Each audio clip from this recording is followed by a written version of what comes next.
بسم اللہ الرحمن الرحیم۔ السلام علیکم۔ پیش خدمت ہے خوفناک کہانی آصف، ایپیسوڈ 19 بائی ایم اے راحت۔ میں نے اسے آواز دی، مونگا؟ ہاں مہاراج۔ مونگا کے لہجے میں اداسی تھی۔ تو نے سب کچھ سن لیا؟ سنا تو نہیں ہے مہاراج، دیکھ لیا ہے۔ کیا مطلب؟ میں اس پاپی کے قریب نہیں جا سکتا تھا۔ وہ بہت مغرور ہے۔ میں جانتا ہوں مہاراج، اس لیے مغرور ہے وہ کہ اس کے پاس شکتی ہے۔ اگر اس کے پاس شکتی ہے تو پھر وہ تیرے چکر میں کیوں پڑا ہوا ہے؟ اس شکتی کو بڑھانے کے لیے۔ کیا مطلب؟ مجھے قبضے میں کرنے کے بعد وہ بیروں کو قبضے میں کرنا چاہتا ہے۔ اصل میں مہاراج، ایک سلسلہ ہوتا ہے کالی شکتی کو حاصل کرنے کے لیے۔ سب سے پہلے چیز بیر ہوتا ہے۔ ایک بیر قبضے میں آ جائے تو اس کی مدد سے بیروں پر ہاتھ ڈالا جاتا ہے۔ بیروں کون ہوتا ہے؟ کالی طاقت کا دوسرا طاقتور دیوتا۔ بیروں کے بعد میں نے سوال کیا، بیروں کے بعد پدما اور اس کے بعد شنکا؟ بے مونگا نے جواب دیا، یہ طاقت کا سلسلہ کہاں تک پہنچتا ہے؟ بہت آگے تک جاتا ہے مہاراج۔ اور اس کے بعد جب انسان کنڈولا بن جاتا ہے تو یوں سمجھ لو کہ بڑی سے بڑی شکتی اس کے سامنے گھٹنے ٹیک دیتی ہے۔ کیا تمہاری اس دنیا میں کوئی کنڈولا موجود ہے؟ پتہ نہیں مہاراج، ہماری معلومات اتنی زیادہ نہیں ہے۔ اچھا خیر، اس نے اس وقت مجھے بے حد حقارت سے دھتکار دیا ہے اور میری بات سننے سے انکار کر دیا، جبکہ میں اسے بتانا چاہتا تھا کہ مونگا کے سلسلے میں وہ کوشش نہ کرے۔ میں جانتا تھا مہاراج، وہ آسانی سے قابو میں نہیں آئے گا۔ تو اب کیا کیا جائے مونگا؟ میں کیا بتاؤں مہاراج، یہ تمہاری ذمہ داری ہے۔ ویسے میں تمہیں ایک مشورہ دے سکتا ہوں۔ کیا؟ میرا خیال ہے اب سنت راج بنسی سے مل لو۔ تو کئی بار اس کا نام لے چکا ہے میرے سامنے مونگا۔ ہاں مہاراج، اصل میں سنت راج بنسی کو بھی بیوقوف بنانا پڑے گا اور یہ کام تم ہی کر سکتے ہو۔ وہ کیسے؟ میں نے مونگا کے ساتھ قدم آگے بڑھاتے ہوئے کہا، مہاراج سنت راج بنسی بھی میرے چکر میں ہے۔ وہ مجھے اپنے قبضے میں کرنا چاہتا ہے۔ ویسے اس کا راستہ زیادہ دور تک نہیں جاتا۔ وہ صرف مجھ پر قناعت کرنا چاہتا ہے۔ اس کے لیے اس نے پہلے بھی کوشش کی تھی لیکن ناکام رہا۔ البتہ وہ سارے جاب جانتا ہے۔ اگر وہ تمہیں بات کا جاب بتا دے تو ایک کام پورا ہو جائے گا، اور شرط یہ ہے کہ تم جاب پورا کر لو۔ مونگا، یہی تو میرے لیے مشکل ہے مہاراج۔ شروع ہی سے ہم یہ کہتے رہے ہیں آپ سے، اور تم دیکھ لو ہمارے بیچ کتنی دیواریں حائل ہو گئی۔ بلا وجہ ہم لوگ آپس میں لڑ پڑے، حالانکہ یہ نہیں ہونا چاہیے تھا۔ خود مہاراج، میں ادھورا رہ گیا ہوں۔ ایک ادھورا بیر کیا اس سے دلچسپی رکھ سکتا ہے جو اس کا مالک ہو؟ اگر میں تمہارا پورا بیر ہوتا تو میری یہ کبھی مجال نہ ہوتی کہ میں تمہاری کوئی بات ٹال سکتا۔ جو تم حکم دیتے میں وہی کرتا۔ لیکن دیوار تو بیچ میں تم نے رکھ دی ہے مہاراج۔ 7 دن کا وہ جاب پورا کر لو، میرے گردن پوری ہو جائے گی، اور پھر من چاہے تو مجھے آزاد کر دینا اور اپنے جیون کے لیے جو تمہارا من چاہے کرنا۔ میں کب کہتا ہوں کہ تم میرے ساتھ ہی رہو؟ پر میرا کام تو کر دو، میں بھی تو مجبور ہوں۔ تم دیکھو، میرا بھی ایک پریوار ہے، میرے بھائی بند ہے، دوست ہے، ماتا پتا ہے، ہم سب ساتھ رہتے ہیں۔ ہمارا کام بے شک یہ ہوتا ہے کہ ہم اپنے مالکوں کی بات مانیں، پر مہاراج ہمیں پورا تو ہونا چاہیے۔ تم دیکھو نا، جب ہم ان کے بیچ جاتے ہیں تو وہ سب ہمیں دھکے دے کر باہر نکال دیتے ہیں اور کہتے ہیں کہ سنسار میں ہمارا ان کے ساتھ کوئی رشتہ نہیں ہے۔ مہاراج، ہم بھی تو مصیبت میں پڑے ہوئے ہیں۔ تم اگر اپنے دین دھرم کو لیے پھر رہے ہو تو تم خود بتاؤ کہ یہ کیسے ممکن ہو سکتا ہے؟ مگر تو جانتا ہے مونگا کہ اس کی وجہ سے میری اپنی زندگی 2 بر ہو گئی ہے۔ میں اپنے دھرم سے ہٹ گیا ہوں۔ اگر ٹھنڈے دل سے سوچو مہاراج تو دوش ہمارا نہیں ہے۔ تم نے ہمارے لیے جاب کیا اور ہم تمہارے قبضے میں آئے، لیکن جاب تم پورا نہیں کر سکے۔ ہم کب کہتے ہیں کہ ہم تمہاری بات نہیں مانتے؟ پر مہاراج، ہم سے بات منواؤ تو صحیح۔ اب دیکھو نا، بیچ میں چھوڑ دیا ہے تم نے ہمیں۔ مونگا کی بات کافی حد تک درست تھی۔ میں خود بھی سوچ رہا تھا، واقعی چچی جان نے جو کچھ کیا تھا وہ میرے لیے عذاب جان بن گیا تھا۔ کاش میں ان کی باتوں میں نہ آتا، کاش میں بابا سفیدے سے نہ ملتا، اور اس کے بعد وہ منحوس اراد اللہ مجھ سے یہ سب کچھ نہ کرواتا۔ ایک طرح سے مجھے مونگا سے ہمدردی ہونی چاہیے۔ بہرحال یہ ارواح حبیثہ تھی، لیکن ان کا اپنا ایک معاملہ تھا، میں جس کے بارے میں سب کچھ نہیں جانتا تھا۔ پھر میں نے مونگا سے کہا، اچھا مونگا ٹھیک ہے، میں تجھے سوچ کر جواب دوں گا۔ بہرحال ان تمام مسائل کا کوئی نہ کوئی حل تو نکالنا ہی چاہیے۔ تھوڑی دیر کے بعد میں اس رہائش گاہ تک پہنچ گیا جو حاجی ستار کی تھی اور جہاں میری روح قید رہتی تھی۔ گوہر کی شکل میں گوہر کی صورت دیکھ کر میری آنکھوں میں روشنی اتر آئی اور دل میں ٹھنڈک۔ اس وقت بھی گوہر جاگ رہی تھی جبکہ حاجی ستار سو گیا تھا۔ مجھے شکایت بھری نگاہ سے دیکھا اس نے اور میں نے شرمندہ لہجے میں کہا، ارے گوہر تم جاگ رہی ہو؟ ہاں تو کیا سو جاتی، اس نے ناز بھرے انداز میں کہا اور میں چونک کر اسے دیکھنے لگ گیا۔ اس کا یہ انداز کچھ بدلا بدلا سا لگا تھا۔ گوہر، میں نے اسے پکارا اور اس کے چہرے پر شرم دوڑ گئی۔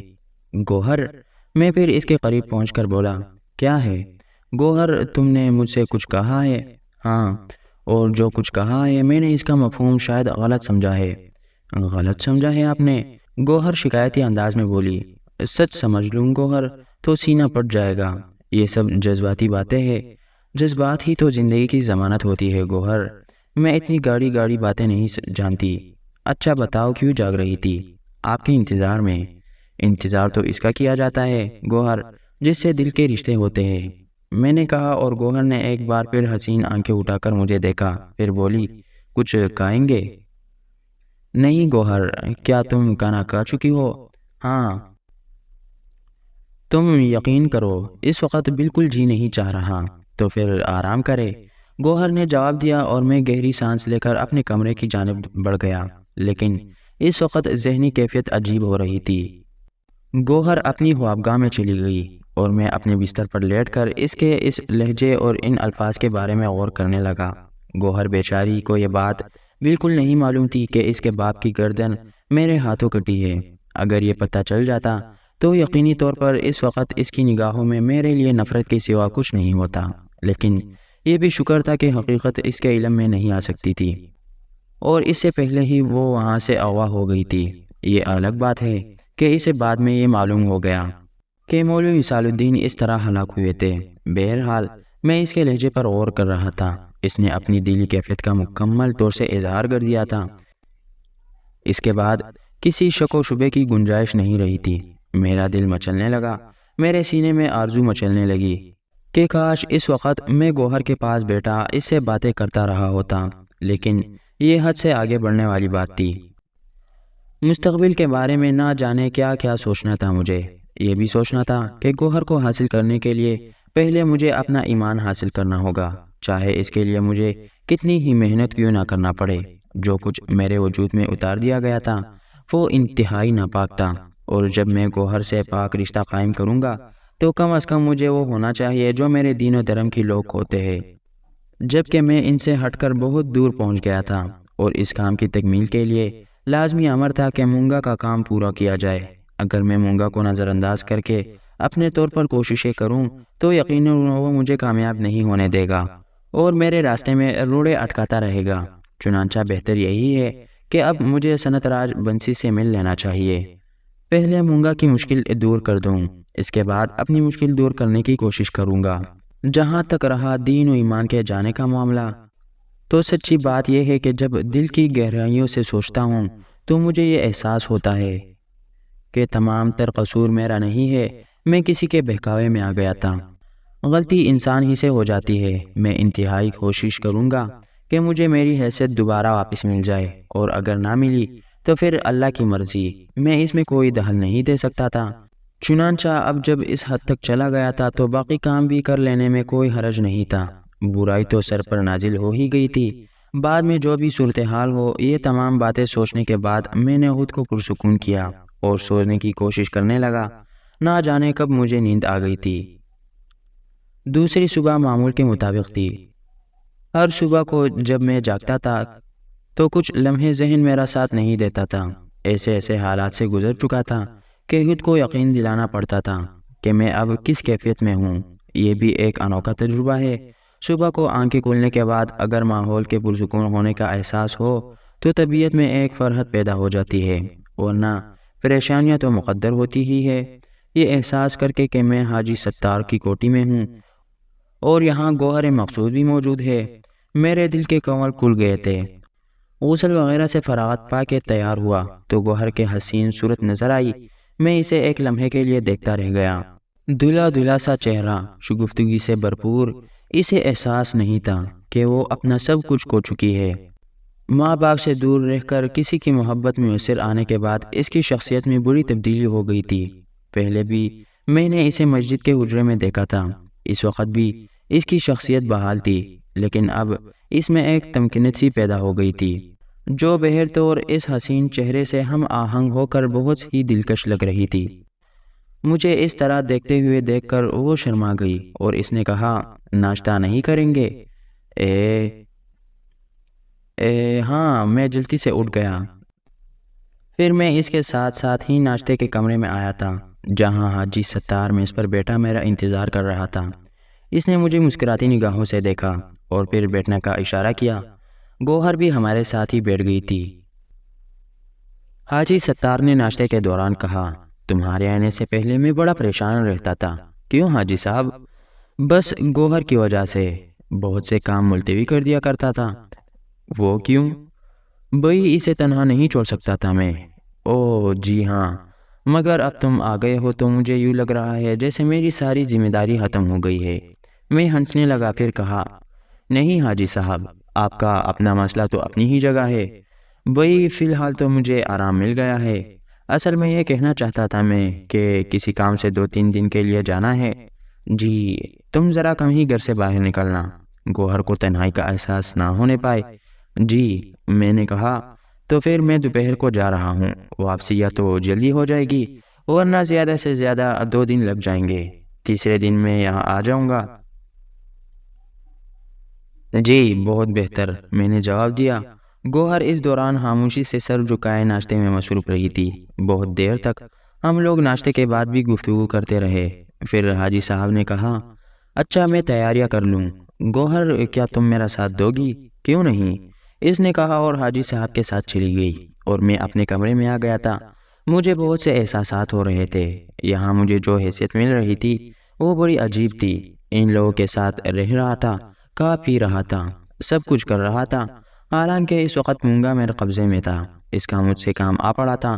میرے اس کے درمیان جو رنجشیں چل رہی تھی وہ ایک الگ حیثیت رکھتی تھی، لیکن اس وقت اگر میں اس سے کچھ بھی طلب کرتا وہ مجھے حاصل ہو جاتا۔ بہرحال جلد بازی مناسب نہیں تھی، کوئی ٹھوس فیصلہ کر کے قدم اٹھانا تھا۔ میں نے راج بنسی سے ملنے کا بھی وعدہ کر لیا تھا، دیکھتا ہوں کیا ہوتا ہے اس سلسلے میں۔ حاجی ستار دوپہر کو چلا گیا اور اس کے بعد میں اور گوہر تنہا مکان میں رہ گئے۔ گوہر میرے سامنے آنے سے کترا رہی تھی۔ میں بھی کوئی ایسا عمل نہیں کرنا چاہتا تھا جس سے اسے یہ احساس ہو کہ میں اس تنہائی سے کوئی ناجائز فائدہ اٹھانا چاہتا ہوں، لیکن بہرحال ملاقات تو ضروری تھی۔ جب میں نے اس سے ملنے سے گریز کیا تو وہ خود میرے پاس میرے کمرے میں آ گئی۔ کھانا تیار ہے، چلیے۔ اوہو ہاں، کھانا بھی تو کھانا ہے، صبح سے آپ کمرے میں ہیں۔ ہاں، کتنا وقت گزرا ہے، میں نے کہا۔ ہم دونوں باتیں کرتے ہوئے کھانے کے کمرے میں آ گئے۔ میں نے ہنس کر کہا، گوہر کچھ عجیب سا محسوس نہیں ہوتا کیا؟ وہ کرسی گھسیٹتی ہوئی بولی، یہی کہ تمہارا زبردستی کا مہمان بن بیٹھا ہوں میں۔ اس نے نگاہیں اٹھا کر مجھے دیکھا، پھر بولی، زبردستی؟ تو اور کیا، آخر میں یہاں کیوں موجود ہوں، کیوں کاپی رہا ہوں، تم لوگوں پر بوجھ کیوں بنا ہوا ہوں، ایسا کیوں سوچتے ہیں آپ؟ حقیقت تو یہ ہے نا گوہر، نہیں ایسی کوئی بات نہیں ہے۔ ویسے گوہر تم کیا محسوس کرتی ہو، کس طرح؟ میرا مطلب ہے معاف کرنا مجھے کہنا تو نہیں چاہیے، لیکن ایک حقیقت تو بہر طور ہے۔ کیا؟ مجھے کچھ بتائے تو صحیح۔ حاجی صاحب سے تمہارا کوئی رشتہ نہیں ہے؟ بعض رشتے اس طرح قائم رہتے ہیں کہ انسان ان کا ماضی نہیں دیکھتا۔ گوہر نے بڑا ستھرا جواب دیا تھا۔ ہاں، اس میں کوئی شک نہیں، اور پھر خاص طور سے ہم لڑکیاں، آپ کو اندازہ ہوگا کہ ہمیں ہمارے گھروں سے نکال دیا جاتا ہے، وہاں سے جہاں ہم آنکھیں کھولتے ہیں، جہاں ہم بہن بھائیوں کے درمیان پلتے ہیں، جہاں ہماری زندگی کا ایک ایک لمحہ ایک کہانی ہوتا ہے، پھر یہ سارا کچھ ہم سے چھن جاتا ہے اور ہم ایک دوسرے گھر میں جا کر آباد ہو جاتی ہے۔ لیکن ہم وہاں آباد رہتی ہے ایک نئی کہانی کے آغاز کے لیے، وہاں سے پھر نئی کہانیوں کا آغاز ہوتا ہے اور یہ کہانیاں اسی طرح آگے بڑھتی چلی جاتی ہے۔ میں نے حیرت سے گوہر کو دیکھتے ہوئے کہا، تم اتنا گہرا بھی سوچ سکتی ہو گوہر؟ یہ میری سوچ نہیں، ایک حقیقت ہے۔ ہاں، لیکن حقیقتوں کا ذہن تک پہنچنا بھی تو ایک معنی رکھتا ہے۔ سوچ تو ہر انسان کے پاس ہوتی ہے، بس غور کرنے والی بات ہے۔ اگر کوئی غور کرتا ہے تو اسے بہت سے احساسات ہو جاتے ہیں، نہیں کرتا تو زندگی سطح سطح ہوتی ہوئی گزر جاتی ہے۔ کمال ہے بھائی، کمال ہے، میں نے تعریفی انداز میں کہا۔ نہیں خیر، کوئی کمال تو نہیں ہے، زندگی کی حقیقتوں سے تو انسان کو روشناس ہونا ہی چاہیے۔ ٹھیک کہتی ہو گوہر، میں نے جان بوجھ کر مولوی وصال الدین کا تذکرہ نہیں کیا تاکہ وہ غمزدہ نہ ہو جائے۔ اس کا موڈ بہت خوشگوار رہا تھا۔ پھر رات کا ہلکا پھلکا کھانا کھایا۔ دن میں چونکہ کوئی مشغلہ نہیں رہا تھا، اس لیے طبیعت کچھ باری باری سی تھی۔ پھر ہم کچھ دیر چہل قدمی کرتے رہے۔ اس کے بعد گوہر نے کہا، اچھا پھر اجازت، نیند آ رہی ہے؟ آ تو نہیں رہی۔ تو پھر آؤ بیٹھو، تھوڑی دیر باتیں کریں گے، میں نے کہا، اور گوہر میرے ساتھ میرے کمرے میں آ گئی۔ وہ ایک کرسی پر بیٹھ گئی۔ میں خاموشی سے اسے دیکھتا رہا۔ وہ بھی نظریں جھکائے بیٹھی تھی۔ پھر میں نے کہا، گوہر کیا سوچ رہی ہو؟ کچھ نہیں، آپ کیا سوچ رہے ہیں؟ تمہارے بارے میں۔ کیا؟ میں گوہر کے ہاں کہیے، اس نے کہا، لیکن اسی وقت ایک اور واقعہ ہو گیا۔ روشنی چلی گئی تھی، چاروں طرف تاریکی ہو گئی۔ گوہر جلدی سے اپنی جگہ اٹھی اور میرے پاس آ گئی۔ وہ مجھ سے ٹکرائی تھی۔ میں نے اسے سنبھالتے ہوئے کہا، ارے ارے کیا ہوا؟ مجھے تاریکی سے بہت ڈر لگتا ہے۔ اچھا مجھے معلوم نہیں تھا۔ نہ جانے کیوں گوہر نے جملہ ادھورا چھوڑ دیا۔ لائٹ چلی گئی تھی، ہر طرف اندھیرا پھیل گیا تھا، لیکن نہ جانے کیوں مجھے یوں لگ رہا تھا جیسے میں اس اندھیرے میں بھی دیکھ سکتا ہوں۔ اور دفتن مجھے اس اندھیرے میں ایک پرچھائی سی نظر آئی، اور یہ کم بات مونگا کی پرچھائی تھی۔ مجھے دیکھا اور شرارت سے مسکرایا، اور تبھی لائٹ آ گئی اور گوہر جلدی سے اٹھ کر کمرے سے باہر نکل گئی۔ مونگا، میں راج بنسی سے ملنا چاہتا ہوں۔ مہربانی مہاراج کی۔ اب مجھے یہ بتا کہ مجھے کرنا کیا چاہیے؟ مہاراج، سنت راج بنسی کے گھر کے سامنے ہی میں تمہیں پہنچا دوں گا۔ اس کے بعد تمہارا اپنا کام ہی ہوگا کہ تم اس سے بات کرو۔ مگر میں یہ سمجھتا ہوں مہاراج کہ تم اس سے دما چمار کے بارے میں سب کچھ بتا دینا۔ ٹھیک ہے، اور کوئی ایسی بات مونگا جو تم مجھے بتانا چاہتا ہے؟ نہیں مہاراج، سب کچھ تمہیں ہی کرنا ہوگا۔ سنت راج بنسی کے بارے میں نے تمہیں اتنا بتا دیا ہے کہ وہ خود بھی میرے چکر میں ہے، لیکن اس کے گیان نے اسے بتا دیا ہے کہ میں اس وقت کسی دوسرے کے قبضے میں ہوں۔ اب ساری بات وہ نہیں جانتا۔ تمہارے اور اس کے بیچ کوئی سودا ہو تو کر لینا مہاراج، مگر میرا کام ہو جانا چاہیے۔ ٹھیک ہے مونگا، اب ایسا کرنا ہے مجھے کہ حاجی ستار جیسے ہی واپس آ جائے گا میں تمہارے ساتھ چلوں گا۔ میں جانتا ہوں مہاراج، اس لیے میں نے آپ کو کشٹ نہیں دیا۔ اس نے کہا، بہرحال میں خود اپنے آپ سے گھبرایا ہوا تھا اور یہ سوچ رہا تھا کہ مجھے اس کیفیت سے فرار حاصل کرنا چاہیے۔ سب سے زیادہ حیرت مجھے گوہر پر تھی۔ اس نے کسی ایسی کیفیت کا اظہار نہیں کیا تھا جس سے مجھے احساس ہو کہ گوہر کو کسی بات سے شرمندگی ہے۔ یہ اس کی معصومیت کے سوا اور کچھ نہیں ہو سکتا تھا۔ فطرت انسان کی رہنمائی کرتی ہے، اور کبھی کبھی انسان اس انداز میں بھی بھٹک جاتا ہے۔ بہرحال میں سمجھتا تھا کہ میں گوہر سے زیادہ تجربہ کار ہوں، کیونکہ جو کچھ مجھ پر بیت چکی تھی اور جس طرح مجھے اس تمام صورتحال سے آشنا کیا گیا تھا، وہ ایک الگ ہی بات تھی۔ کم از کم گوہر ان باتوں سے ناواقف تھی، چنانچہ مجھے خود احتیاط رکھنی چاہیے تھی۔ اب اس میں کوئی شک نہیں کہ میں گوہر کو اپنی زندگی کے آخری لمحے تک کا ساتھی بنانا چاہتا تھا، لیکن یہ احساس ہمیشہ میرے دل میں جاگوزی رہے گا کہ میں نے وقت سے پہلے وہ اقدامات کر لیے جو مجھے نہیں کرنے چاہیے تھے۔ خیر، اب جو ہو چکا ہے اسے ٹالنا بھی میرے بس سے باہر تھا۔ پھر حاجی ستار آ گیا۔ خوش و خرم تھا، بڑے پرتپاک انداز میں مجھ سے ملا۔ گوہر سے اس نے پوچھا، کوئی تکلیف تو نہیں ہوئی گوہر بیٹے؟ نہیں، بالکل نہیں، اس نے جواب دیا۔ بڑا خوش ہوں میں اس بات پر کہ کم از کم میرا بوجھ بانٹنے والا کوئی تو میرے ساتھ آیا۔ اس کے الفاظ پر میں دل ہی دل میں کٹ کر رہ گیا تھا۔ میں نے جس طرح اس کا بوجھ بانٹا تھا، اگر اسے اس کا علم ہو جائے تو نہ جانے اس کی اپنی کیفیت کیا ہو۔ بہرحال اب جو کچھ بھی تھا مجھے اپنا کام کر لینا تھا، اور اس کے لیے میں نے گوہر سے بھی کہہ دیا، ہو سکتا ہے گوہر مجھے کچھ وقت باہر گزارنا پڑے، تم محسوس نہ کرنا۔ رات کو بھی؟ اس نے عجیب سے انداز میں سوال کیا اور میں کچھ حیرت سی محسوس کرنے لگا۔ گوہر خود ہی اپنے الفاظ پر شرما گئی۔ پھر اس نے کہا، نہیں، میرا مطلب ہے کہ کہیں دور جانا ہوگا۔ ہو سکتا ہے گوہر، اور واپسی کب تک ہو جائے گی؟ اس نے بے قراری کے انداز میں پوچھا۔ ہو سکتا ہے کچھ وقت لگ جائے، زیادہ وقت تو نہیں لگے گا۔ نہیں، ٹھیک ہے، حاجی صاحب سے کہہ دیا؟ نہیں، کہہ کر جانا اچھی بات نہیں ہے۔ اس نے کہا، ہاں ٹھیک ہے۔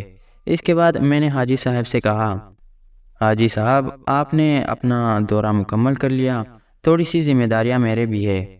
کیا مطلب؟ کہیں جانا ہوگا مجھے؟ او ہو، اچھا اچھا۔ نہیں میاں، ظاہر ہے میں اس سلسلے میں کوئی اعتراض کرنے کا حق تو نہیں رکھتا۔ ویسے کہاں جا رہے ہو؟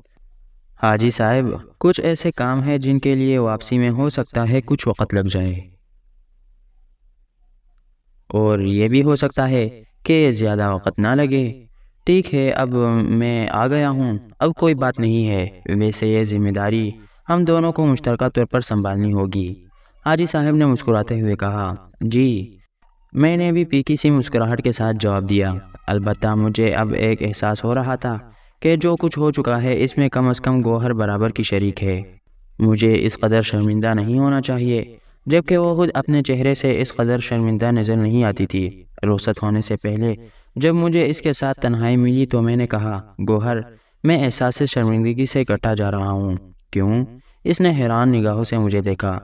گوہر، میں وہ سب کچھ الفاظ میں بیان نہیں کر سکتا جو میرے دل میں ہے۔ کیا ہے آپ کے دل میں؟ جو کچھ ہو چکا ہے گوہر، وہ ایک گناہ ہے۔ ہاں میں سمجھتی ہوں، اس نے سرد آہ میں کہا۔ ہمیں یہ گناہ نہیں کرنا چاہیے تھا۔ ہمیں کا لفظ آپ نے صحیح استعمال کیا۔ کیا مطلب؟ میں بھی تو اس میں آپ کی برابر کی شریک ہوں۔ کیا؟ تو اور کیا؟ یہ تو نہیں ہو سکتا کہ میں آپ ہی کو تنہا اس کا ذمہ دار قرار دے دوں۔